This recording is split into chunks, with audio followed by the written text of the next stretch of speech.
Somewhere in the dense rainforests of Luzon, deep inside the Philippines, 30 elite American soldiers dropped to one knee, not from exhaustion, not from enemy fire, but because a Filipino master sergeant just raised one fist and stopped the entire unit cold. His name is Eduardo Reyes, and in a language built from silence, hand signals, and pure jungle instinct, he just told every single one of them, "You are all dead." They had missed a tripwire, an invisible one that no drone, no satellite image, no billion-dollar piece of American technology would have ever caught in time.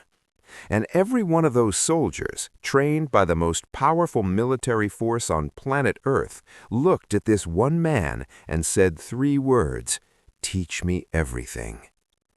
What you're about to watch is not just a training exercise. It is a confession from the most powerful military in modern history that there are things they do not know. And the people who know those things live on an archipelago of over 7,000 islands, 8,000 miles from Washington, D.C. The stakes here are not just military, they're geopolitical. As tensions in the South China Sea escalate week by week, as the Pacific becomes the new theater of global conflict, what happens inside these jungles could determine the outcome of the next major war. Because the soldier who survives in this terrain wins everything. And right now, the United States military is paying very close, very serious attention to who that soldier is. It is not who you think. Here is the question nobody in mainstream media is asking out loud.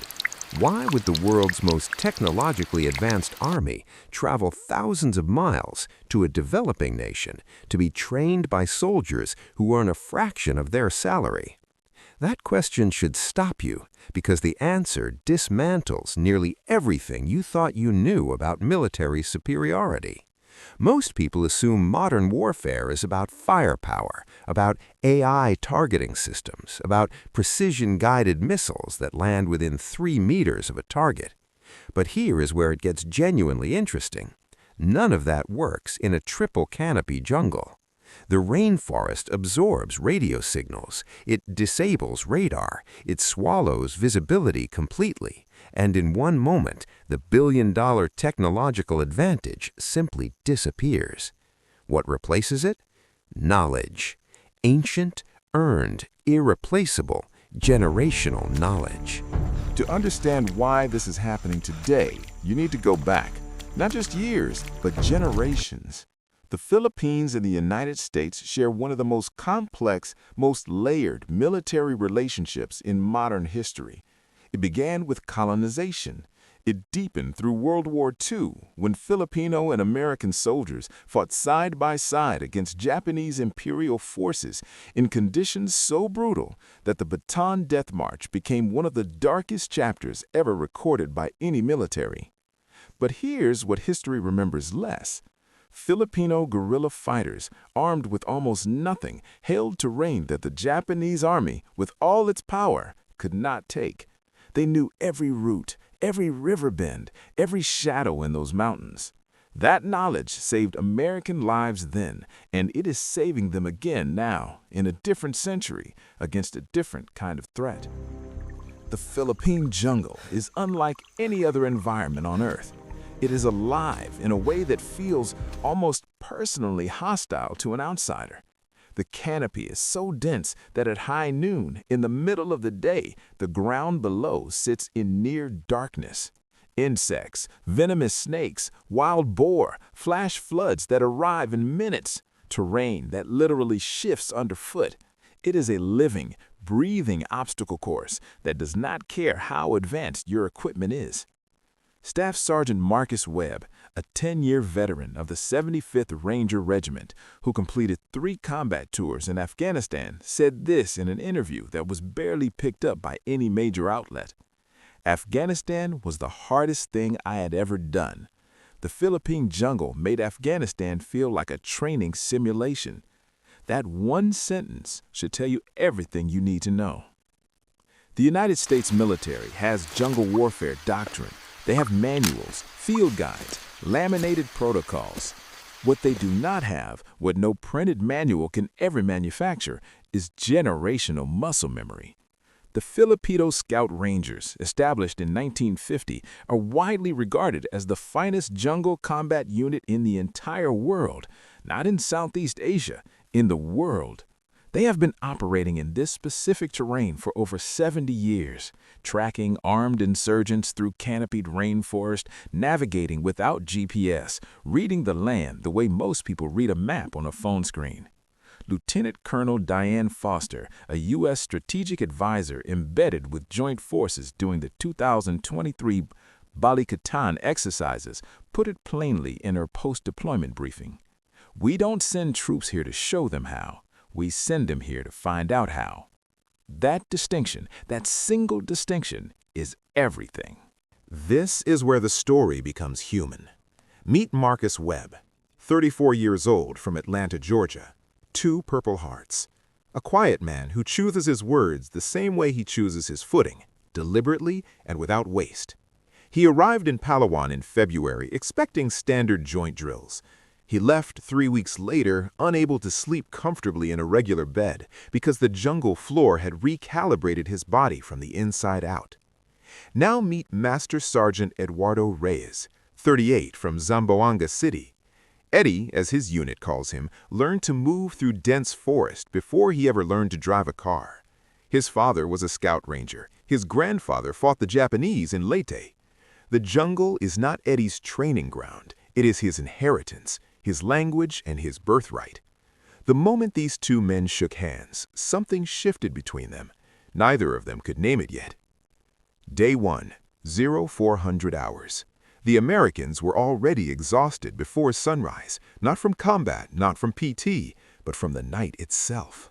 The sounds of the Philippine jungle after dark are unlike anything a Western-trained soldier's mind knows how to process. It is a symphony of biological noise, layered, overlapping, constant, that the untrained nervous system cannot convert into calm. Marcus described it later as sensory warfare before the enemy even shows up. Eddie's units had absolutely nothing. They simply moved, in complete silence, no flashlights, no night vision goggles, deliberately turned off. The Filipino scouts trained their eyes to adjust rather than depend on any technology. Within 40 minutes, the American unit was scattered, disoriented, effectively neutralized by darkness and sound alone. Eddie gathered them at dawn and said 7 words that became the unofficial motto of the entire deployment. "The jungle tells you. Are you listening?" This next part sounds completely obvious, but here's the thing. Almost nobody in the Western military establishment actually does it consistently. Filipino Scout Rangers are not just trained to read the environment, they are trained to read environmental change. There is a critical difference between the two. Any soldier with 2 weeks of training can identify a river, but an experienced scout can tell you how recently someone crossed it, in which direction they moved, how many were in the group, and whether they were carrying significant weight, all from studying the mud displacement on the bank edge. They can identify a concealed ambush position by the absence of sound, because birds stop their calls when a human threat is still 200 meters out. Corporal Maria Santos, 26 years old, from Leyte province, demonstrated this live during week 2 of the exercise. The American team couldn't hear what she was hearing. She had learned to filter silence itself. But here is where it gets genuinely fascinating, and this is the part most military documentaries completely miss because it doesn't fit into a clean action sequence. This is not just about physical skill or tactical technique. The Filipino Scout Rangers' real edge is psychological. It is built on identity. Most Western soldiers are trained to dominate their environment, to impose order onto terrain, to subdue it, to override it with superior technology or superior force. Filipino scouts are trained to belong to the environment, to become part of it. That is not a stylistic difference. That is a philosophical divide that changes everything. How you move, how you breathe, how you rest, how you perceive threat, and ultimately, how you fight. Marcus Webb noticed it on day 3. He watched Eddie move through a dense section of undergrowth, and the word that came to his mind wasn't skilled, it was natural, like watching water find its level. And in that moment, Marcus admitted to something combat veterans almost never say out loud. He felt humbled, not defeated, humbled. There is a profound difference between those two things, and that difference changes men permanently. The psychology of jungle warfare goes deeper than most analysts are willing to discuss publicly. In open terrain, desert, urban, flat agricultural land, soldiers can orient themselves using landmarks, visual anchors, relative distances. The mind has fixed reference points to organize around. In a dense jungle, all of that is stripped away completely and without warning. Research published by the U.S. Army Research Institute found that cognitive performance in high vegetation, high canopy environments degrades by up to 40% in soldiers who are unfamiliar with the terrain, and that degradation begins within the first 72 hours of immersion. 40% degradation in decision-making, in threat assessment, in unit coordination, all compromised.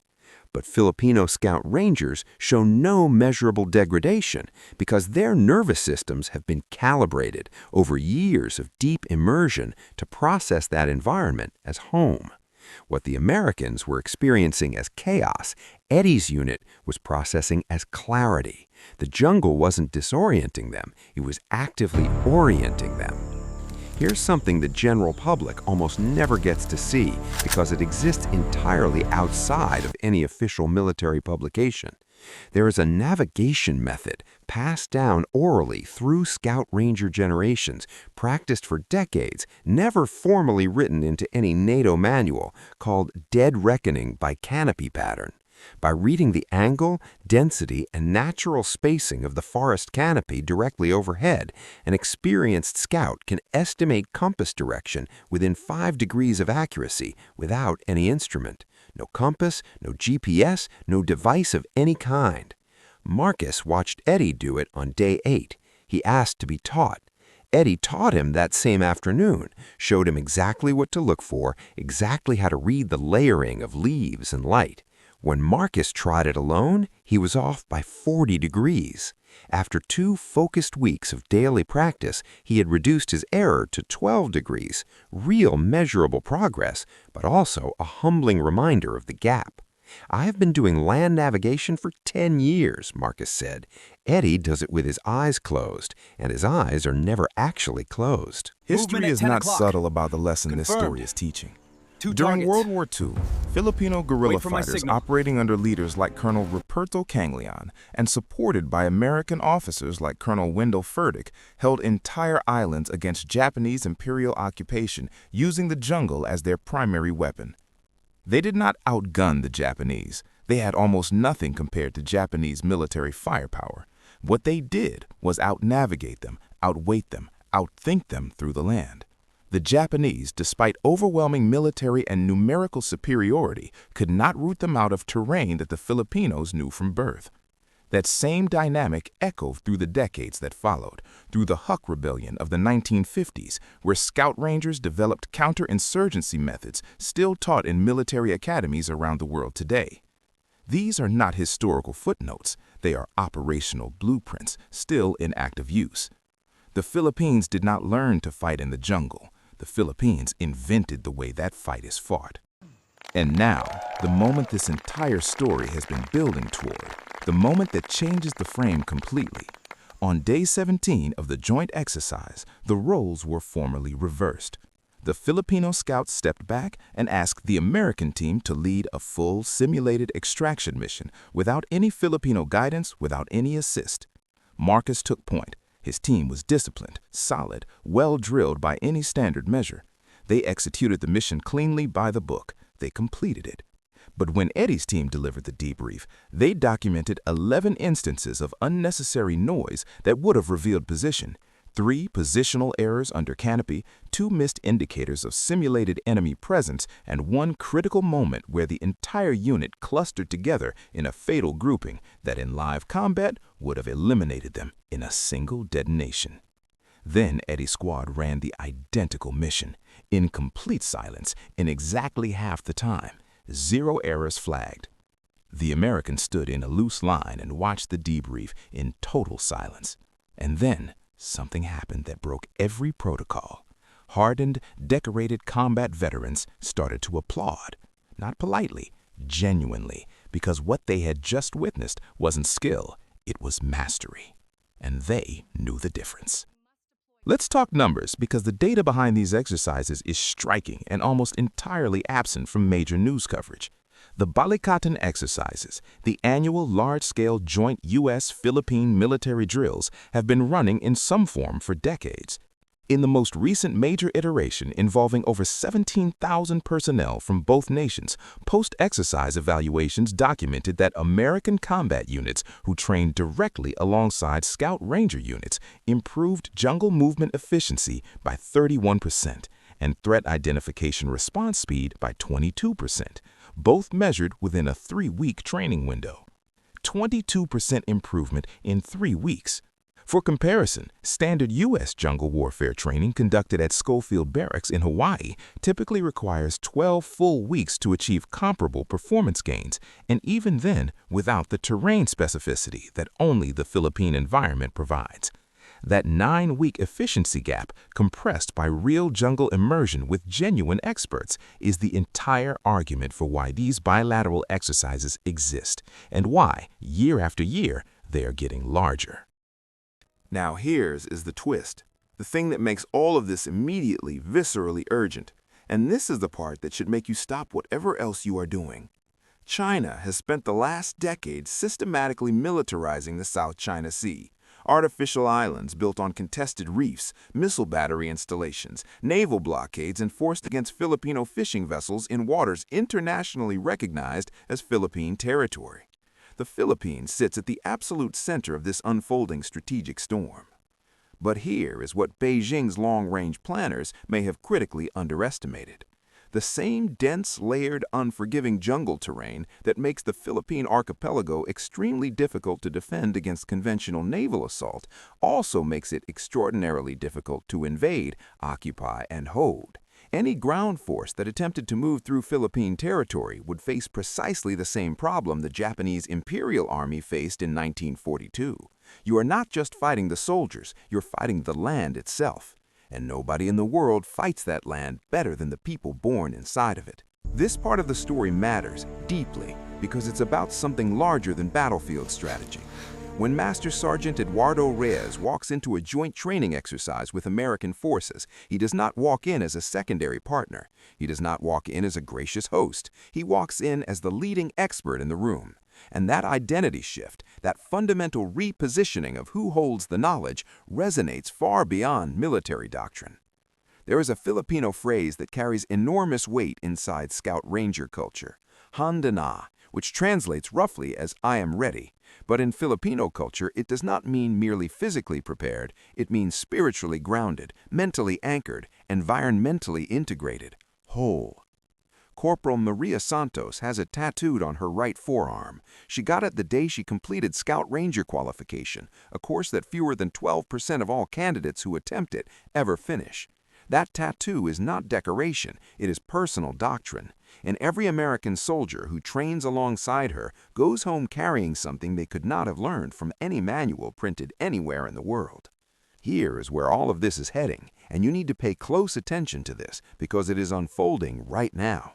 The United States Marine Corps has formally redesignated itself as a littoral and island chain warfare force. The Indo-Pacific is now the declared primary theater of American strategic military planning. That means the Philippine jungle, once considered a regional training concern, is now a globally critical strategic classroom. Training rotations are increasing in frequency. Budget allocations are growing substantially. The 2024 Enhanced Defense Cooperation Agreement formally expanded American military access to 9 Philippine bases, the highest number ever authorized in the history of the alliance.